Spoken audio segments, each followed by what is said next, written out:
આપણી સંકલ્પ ન્યૂઝ ચેનલને સબસ્ક્રાઇબ અને લાઇક કરો, બેલ આઇકન દબાવો જેથી આવનાર ન્યૂઝ અપડેટ્સની નોટિફિકેશન આપના મોબાઈલ પર સૌથી પહેલા પહોંચે. Like, subscribe and share the video. નમસ્કાર દર્શક મિત્રો, હું છું પૂજા ટંડેલ. સંકલ્પ ન્યૂઝમાં આપનું સ્વાગત છે. સમાચારની શરૂઆત કરતા પહેલા એક નજર આજના મુખ્ય સમાચાર પર. વલસાડ કેરી માર્કેટ સામે દુકાનના તાળા તોડી ₹15,000 રોકડ રકમની ચોરી કરી તસ્કરો ફરાર. વલસાડમાં ફરી એક વખત તસ્કરોએ તરખાટ મચાવ્યો છે. દિવાળી નજીક આવતા ચોરટાઓ સક્રિય બન્યા છે. વલસાડના કેરી માર્કેટ સામેની આવેલ દુકાન અંજલિ પ્રોવિઝન સ્ટોરના તાળા તૂટ્યા હતા. દુકાનના ગલ્લામાંથી ₹15,000 રોકડની ચોરી કરી તસ્કરો ફરાર થઈ ગયા હતા. સવારે દુકાન સંચાલક આવીને જોતા શટરના તાળા તૂટેલા હાલતમાં અને સામાન વેરવિખેર હાલતમાં જોવા મળ્યો હતો, જેની જાણ પોલીસને કરતા પોલીસે સ્થળ પર આવી તપાસ હાથ ધરી હતી.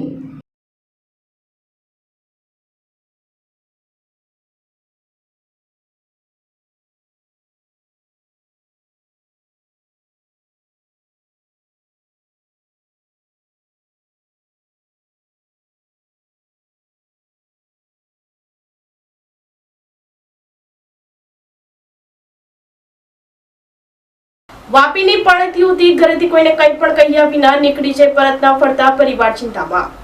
વાપી શહેરની અપનાગર સોસાયટી ગુલાબભાઈની બિલ્ડિંગ રૂમ નંબર 106માં રહેતી 24 વર્ષીય પૂજા અંકિત પાલ, મૂળ રહે મધ્યપ્રદેશ, ગત 16મી ઓક્ટોબરના રોજ સવારે પોતાના ઘરેથી કોઈને કંઈ પણ કહ્યા વિના કશે જતા રહ્યા હતા.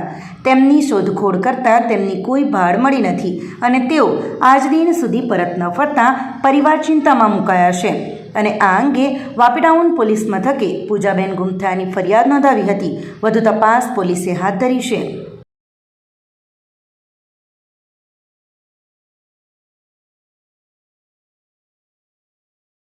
ભરૂચમાં એસપીની હાજરીમાં લોક દરબાર યોજાયો. ટ્રાફિક સહિતની સમસ્યા પર નાગરિકોની રજૂઆત.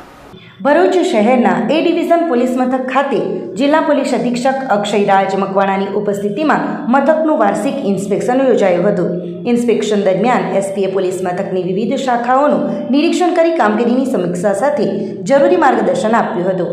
વાર્ષિક ઇન્સ્પેક્શન બાદ એસપી અક્ષયરાજ મકવાણાની અધ્યક્ષતામાં શાંતિ સમિતિની બેઠક તથા લોક દરબાર યોજાયો હતો, જેમાં શાંતિ સમિતિના સભ્યો, લોકપ્રતિનિધિઓ, અગ્રણીઓ તેમજ વિવિધ વિસ્તારોના નાગરિકોએ ઉપસ્થિત રહી પોતાના વિસ્તારોમાં ઊભી થયેલી સમસ્યાઓ અંગે રજૂઆતો કરી હતી.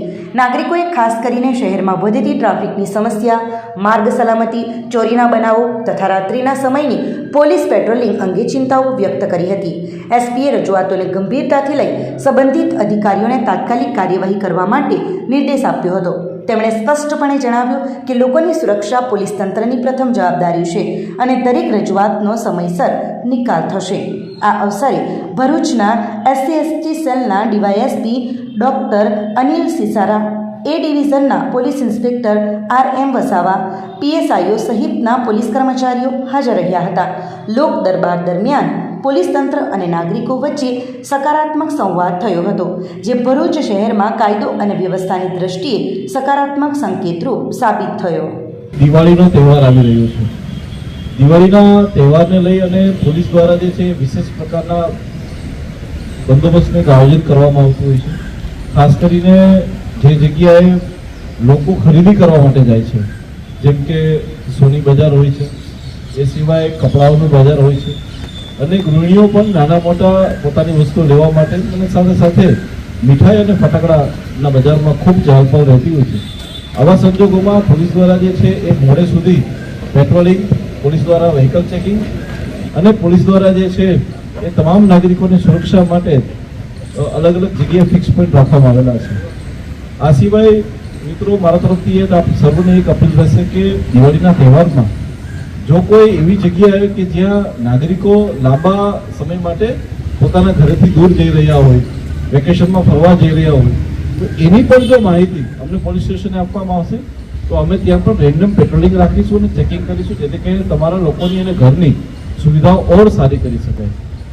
આ સિવાય દિવાળીના તહેવારમાં એવી કોઈ પણ અવાવરૂ જગ્યાઓ કે જ્યાં તમને લાગતું હોય કે સર અહીંયા પોલીસનો પોઈન્ટ મૂકવો જરૂરી છે, એવી જગ્યાઓ કે જ્યાં લાઇટનું પ્રબંધન નગરપાલિકા દ્વારા કે બીજી કોઈ સંસ્થા દ્વારા ના થયું હોય તો અમને કહેશો તો અમારા દ્વારા પણ એ પ્રકારની કામગીરી કરવામાં આવશે. તો આ તાજના સમાચારો, નવા સમાચારો સાથે કાલે ફરી મળીશું. નમસ્કાર. આપણી સંકલ્પ ન્યૂઝ ચેનલને સબસ્ક્રાઇબ અને લાઇક કરો, બેલ આઇકન દબાવો જેથી આવનાર ન્યૂઝ અપડેટ્સની નોટિફિકેશન આપના મોબાઈલ પર સૌથી પહેલા પહોંચે.